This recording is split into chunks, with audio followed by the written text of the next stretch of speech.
The financial markets are the most complex adaptive system that humanity has ever built, and yet most participants attempt to navigate it using medieval tools, hope, intuition, and maps of the past. I'm Arthur, and this is Clearview Project. There is an intellectual tension that defines how people approach the market. On one side, we have people, for example, like Nassim Taleb, the skeptics. They correctly point out that financial markets model are fragile, that attempting to predict the future based on past statistics eventually fails when the unexpected arrives. This is what we could call the black swans, which is something true. On the other side, we have the ones that gave up already on prediction entirely. Instead of asking what will happen, they ask what is happening right now that others haven't noticed yet. On Clearview, we don't play at being prophets. We observe both perspective and we integrate them together. The industry often forces a binary choice. We have the qualitative analysis, the storytelling, the narrative, intuition. It can be insightful, or it does not scale, and it's vulnerable to multiple things that we're going to cover on a separate video. Then we have the quantitative analysis, just pure math and algos. The problem is that the market have roughness. Market does not follow normal distributions, so when the narrative shifts, the inner model breaks. We build a third way, which is an epistemic hybrid. We use math to validate narrative. We do not believe the story if the numbers contradict it, and we do not trust the numbers if we cannot understand the mechanics behind the flow. This is the approach that majority of the funds are taking right now, because it has been proven to be more effective to understand the market. So this approach is not theoretical. This is the example of one of the biggest funds in the world and the most successful one in history. They did not hire economists. They hired physicists, biologists, and linguistics. People who understand that markets do not follow rational economic laws. They follow the laws of complex system. Now you can contrast this with what the retail market often offers: statistical algorithms and indicators. Buying a statistical algorithm in a dynamic market is like navigating a city using a decade old map. It's not just ineffective, it can create false confidence. We do not build map, we build the observation system that read the territory in real time. And we use algos to enter when the territory is validated for us to be either bullish or bearish. So let's continue. This is what Clearview is: a convergence of multiple disciplines, philosophy for our foundations. How do we know what we know? What count as evidence? Biology, because in crypto, narrative behaves like pathogens. We use epidemiological models to measure its reproduction rate, how fast an idea spreads and decays over social media and news, and physics for liquidity dynamics, capital move like fluid with viscosity, pressure, and turbulence, and mathematics for causal inference. Distinguishing correlation from actual signal is something really important to choose the correct indicators to use and not overuse, for example, all the tools that we have. Clearview emerges from all these. So let's continue.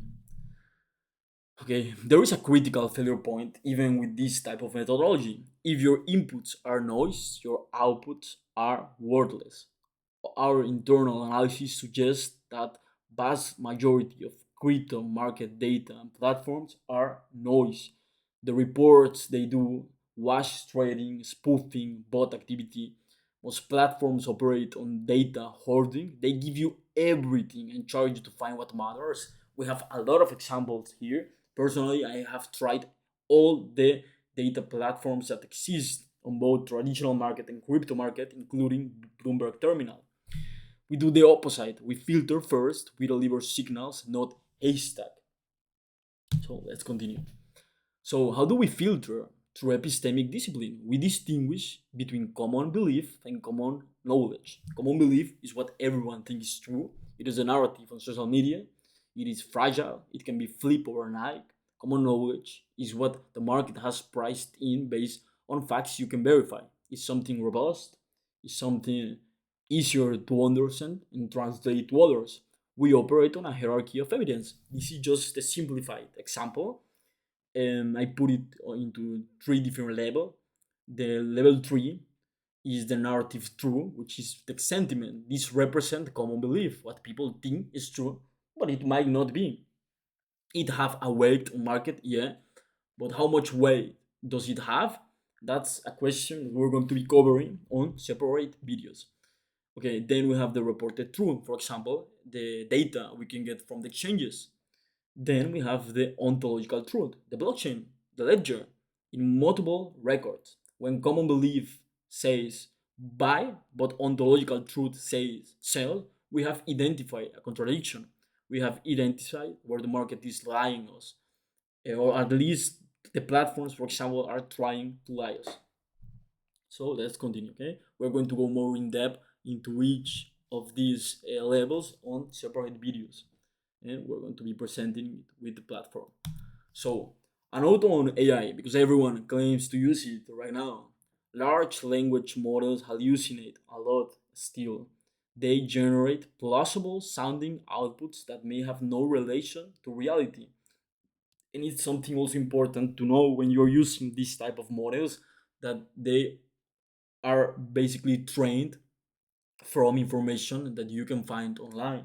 And I'm sure if you have used, for example, browsers like Google, you know that a lot of the web pages are basically just optimized to appear to you because they pay for ads.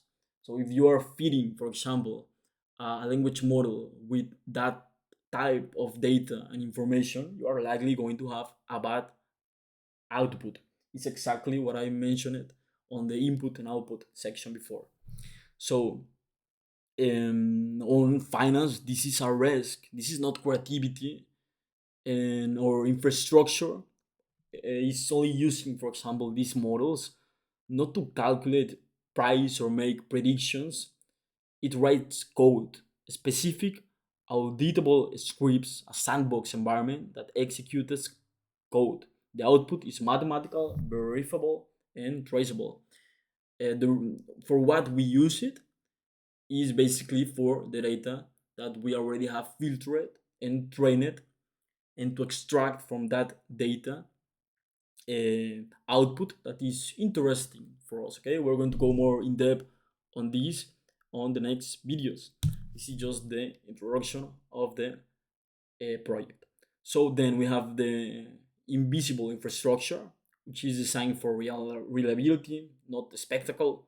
I mean, direct RPC nodes to bypass aggregated data, natural language processing to read order flow as syntax, and some other details that we're going to be covering with my partner on the next video.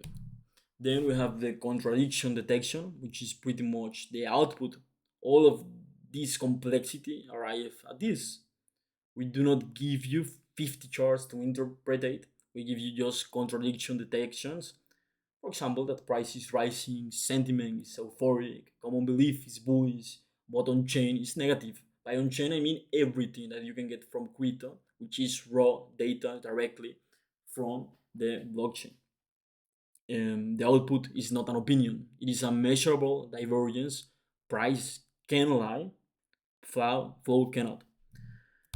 I want to close with our operating philosophy. We understand the limits, guys, of markets in general, the limits of induction. We know that patterns from the past do not guarantee the future.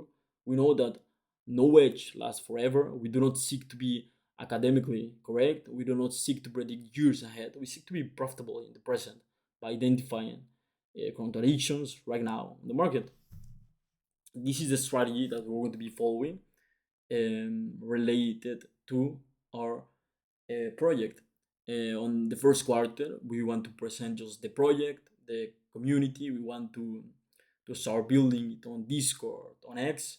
Then we want to expand, for example, our resources and launch Clearview Academy and Labs, free trading resources with free indicators and free alarms, so you can actually try and backtest our models, and also a level 2 and 3 data platform, just like some of the ones you already have seen, for example, like XCharts or Sierra Data. Then on quarter 3, we want to do the official launch of the main Clearview platform. transitioning from beta to production grade infrastructure. I mean, this is going to be likely a close space for few people each quarter. And then we have the trading terminal, which is just a full ecosystem deployment. We are working on integrating advancing trading tools, performance journals, and community driven trading. So we can learn also from other people, and we can generate a space where everyone makes money, or at least have the tools to make money. Because at the end, no one can promise you that you are actually going to make money. But we can promise, for example, asymmetric tools. And again, we don't seek to be right forever. We seek to be profitable today and be profitable over the year. So the core team is me and my partner Luis. He's a system engineer. I studied philosophy and finance as my first career. So let's continue. This is basically the end of the project presentation. Clearview is built for a specific type of traders, someone that already active is already active in the markets, someone that have never approached it also, and for all type of profiles, and for people that are looking to automate their trading as much as possible. And if you're looking for certainty, this is not the place. If you're looking for rigorous observation within uncertainty, that's pretty much what we do.